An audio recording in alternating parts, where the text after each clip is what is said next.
que ce cheval couché était une commande. Oui, mais j'en sais pas plus. Ça. Oui, mais dans l'esprit du public, en fait, on a l'impression que c'est vraiment une réaction spontanée. Je suis surprise d'apprendre ça. Ça me déçoit un peu quelque part. Oui, ça n'empêche pas qu'il était sincère dans son... Oui. Il a trouvé une audience, il a trouvé un... qui a sans doute exacerbé ce qu'il avait envie de dire. En fait, mais cela dit... l'idée de lui commander ça, elle n'est pas arrivée comme ça. Il y a plein de gens qui ont réagi au cheval d'orgueil en trouvant qu'il y avait un côté folklorique. Xavier, il disait, il faut y aller aux fesses-noz, mais on y va en basket, on y va en jean, on y va... C'était ça la différence entre Elias et Xavier. Mais c'est parce que les gens disaient, oh bah Elias il mériterait une réponse, enfin, il y avait plein de gens qui disaient ça. Et un Jules Renard a bêtement dit à Xavier, bah, tout le monde aimerait bien qu'il y ait une réponse, il faudrait trouver quelqu'un, féministe, j'ai pensé à toi. Voilà, mais c'est pas, ça n'a pas été comme ça un jour du mardi, tiens on va faire du fric, on va écrire l'anti-cheval d'orgueil. Ça s'est pas passé comme ça. C'est parce qu'il y a plein de gens qui disaient, oh il mériterait qu'on réponde ça, il mériterait qu'on nous dise ça, Elias. Vous n'êtes pas publié chez Hachette?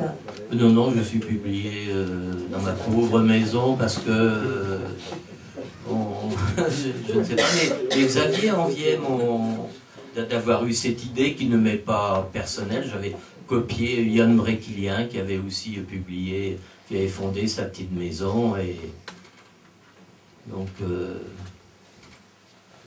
parce que c'est très difficile, même en Bretagne, de se faire... on vous dit, ah mais toi tu es connu, etc. Ah oui, sauf chez les éditeurs. Oui, il y a une petite anecdote, enfin une anecdote, si on peut appeler ça une anecdote. Figurez-vous que un jour, je découvre dans le cimetière de Landévennec un disparu qui s'appelait Xavier Graal. Et c'était porté, je ne sais pas si quelqu'un a eu l'occasion de voir cette inscription qui est sur le côté d'une tombe, Xavier Graal, 32 ans. Et donc j'ai hésité longtemps à en parler à Xavier parce qu'il était déjà très, très malade et finalement je lui en avais parlé et bon, dans un premier temps ça l'avait un petit peu arrêté et puis il était parti d'un grand fou rire, plein d'affection pour son devancier en quelque sorte. Vous parlez de Xavier Graal avec beaucoup de tendresse et ça nous fait très plaisir.